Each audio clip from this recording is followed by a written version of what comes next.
Olá, sejam todos e todas bem-vindos. O meu nome é Sara Borges e eu faço parte da equipe do Programa de Comunicação Social do PCS Ente, desenvolvido pela Draxus, Consultoria e Gestão Ambiental.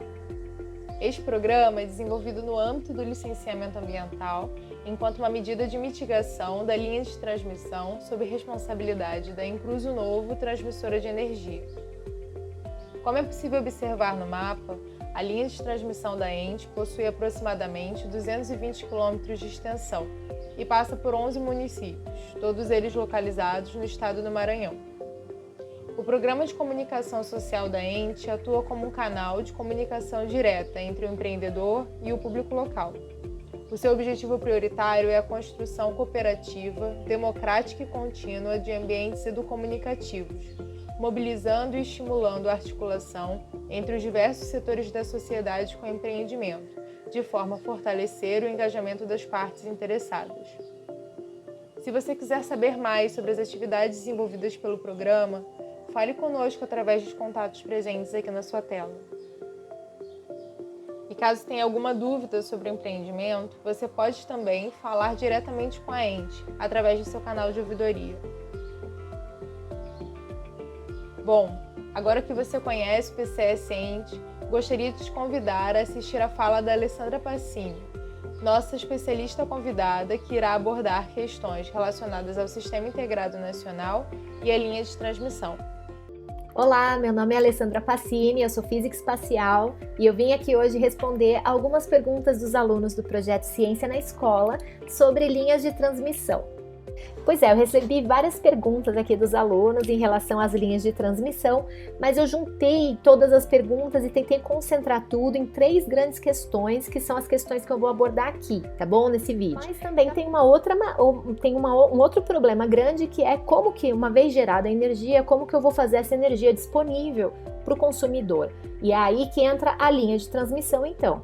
A linha de transmissão, para que a gente transmita isso de forma eficiente, sem muita perda, de forma segura, né, sem muito aquecimento, sem muitos riscos. Então, o que eles fazem? Eles passam essa energia gerada por uma subestação, inicialmente, e essa subestação ela eleva a tensão ao mesmo tempo que ela diminui a corrente. Então, é assim que essa energia vai ser transportada, porque dessa maneira é mais eficiente e mais segura.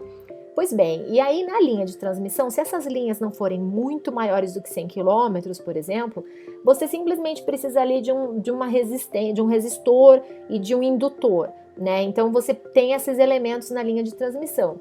Se essa linha for muito longa, aí você vai ter que começar a colocar um capacitor e até reator ali na linha para que essa tensão permaneça sendo reelevada no meio do caminho, para que isso não se perca, né, de forma muito dramática entre uma ponta e outra da linha.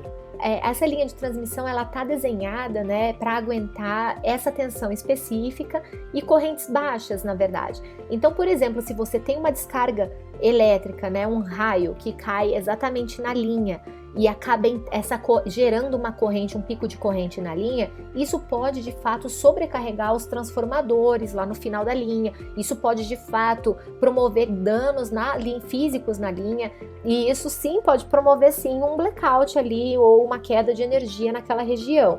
Então, por isso que as linhas de transmissão, elas são aterradas, né? Existe toda uma preocupação em fazer a redução da interferência do campo elétrico gerado por uma linha na outra. Por quê? Porque eles querem evitar ao máximo a indução de corrente extra por essa linha de transmissão, porque justamente o sistema ele está desenhado até certo ponto ali, resistir até aquela limite de corrente, né? Então, se você aumenta a corrente, mesmo que você não mexa tanto na tensão, você vai promover um dano, uma queda de energia. Pois bem, o que acontece no Brasil? A gente tem um sistema integrado nacional que se chama SIM, né? E que ele faz essa interligação dos geradores de energia, que são as usinas, as diferentes formas. Então liga Itaipu com Angra, com as outras formas eólicas, com outras pequenas hidrelétricas, né, que a gente tem pelo país, e liga todas essas fontes de energia numa rede central e distribui isso pelo país. A nossa malha do Sistema Interligado Nacional, do SIM, a gente tem mais de 170 mil quilômetros de linhas de transmissão, levando essa energia para os 4 cantos do país. Bem, aí a gente vai para a segunda pergunta. Se eu moro próximo dessa linha de transmissão, quais são os riscos, né, que essa linha de transmissão traz para a minha vida?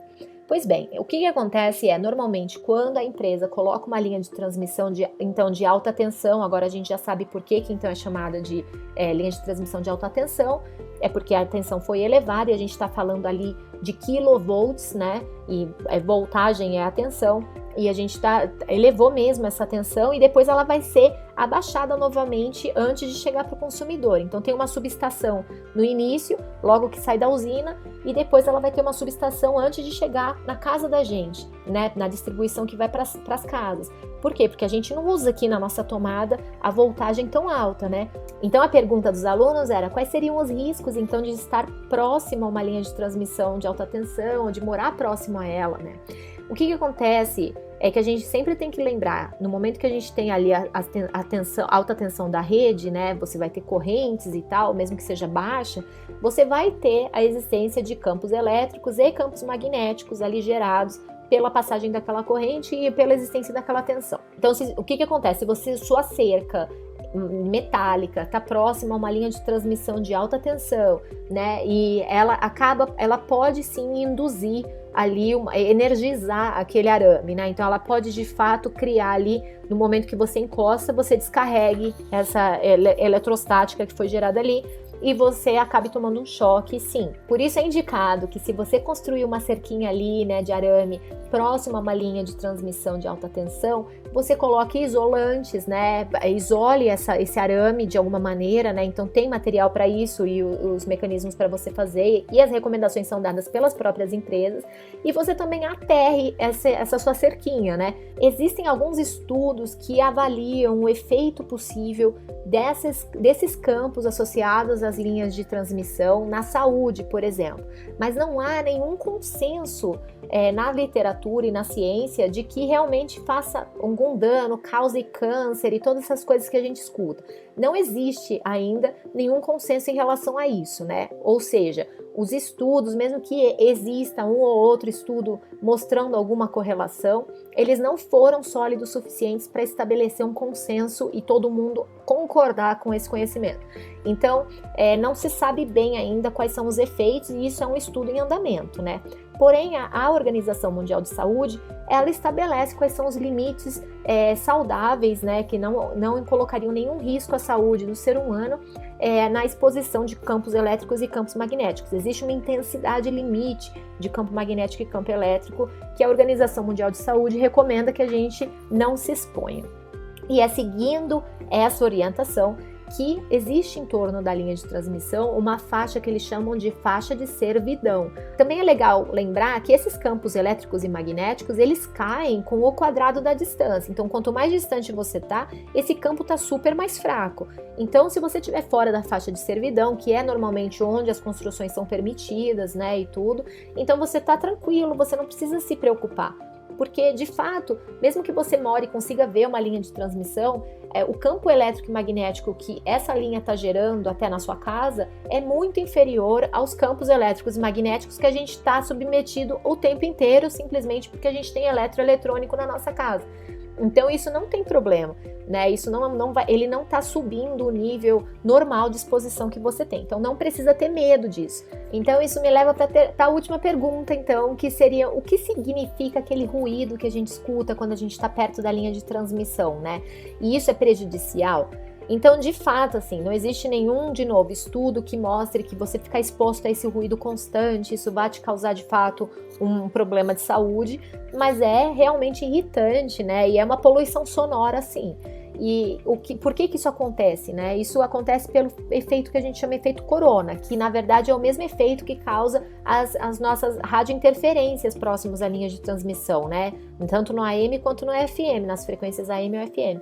Por quê? Porque as linhas de transmissão, como você vai ter esses campos elétricos aí grandes, né, próximos da linha, e às vezes pela questão da geometria da linha, ou por uma questão ali, tem algum elemento da linha que gera uma geometria diferente ali perto, isso faz com que o campo elétrico ele fique com uma geometria diferente em algum ponto, e aí por questões meteorológicas, você acaba promovendo a descarga eletrostática da linha naquela região. Então quando está muito seco, quando você tem muitos particulados no ar, muita poeira, uma nuvem de poeira, você tem uma tempestade de areia, alguma coisa desse tipo, você aumenta e você facilita que isso descarregue. Então você fica com esse barulhinho que na verdade é o barulhinho por conta desses movimentos de elétrons, que são essas descargas elétricas que estão acontecendo ali nessas regiões mesmo, próximos à linha de transmissão. Isso pode ser diminuído sim. Então quando o barulho está muito intenso, em geral, as próprias empresas das linhas de transmissão, elas vão promover uma manutenção ali e reduzir esse ruído, né? Esse ruído não é evitável completamente, porque isso realmente depende das questões meteorológicas, né, e da deterioração dos próprios elementos da rede, mas com uma boa manutenção, isso é muito minimizado, né? E isso de fato não promove, é só um incômodo mesmo, né? Por isso que a gente tem que ficar fora e o mais distante possível, né, das linhas de transmissão, pelo simples fato que a gente não quer ficar exposto a esses barulhos e essas interferências no nosso dia a dia, né? Mas não tem perigo nenhum.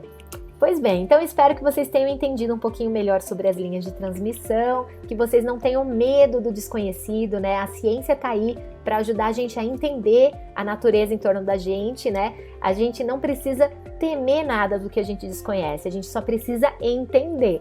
Então, a ciência tá aí para ajudar. Então, estudem, entendam que a física está ligada no seu dia a dia sim, e que tudo isso que a gente está vivendo e que a gente usufrui hoje, às vezes a gente não dá muito valor, né? Liga a luz aqui, desliga a luz ali, mas a gente é muito dependente dessa energia elétrica e para isso teve muita gente que pensar aí nesses efeitos todos da relação do campo magnético, campo elétrico, como que transmite, os engenheiros todos desenvolvendo essas linhas, essas estruturas tão gigantes para transportar essa energia da usina até você. Então eu espero que você tenha gostado desse conteúdo e se tiver mais dúvidas, busquem os livros, busquem os professores, nunca deixem de aprender e nunca deixem de ser curiosos, tá bom? Tchau!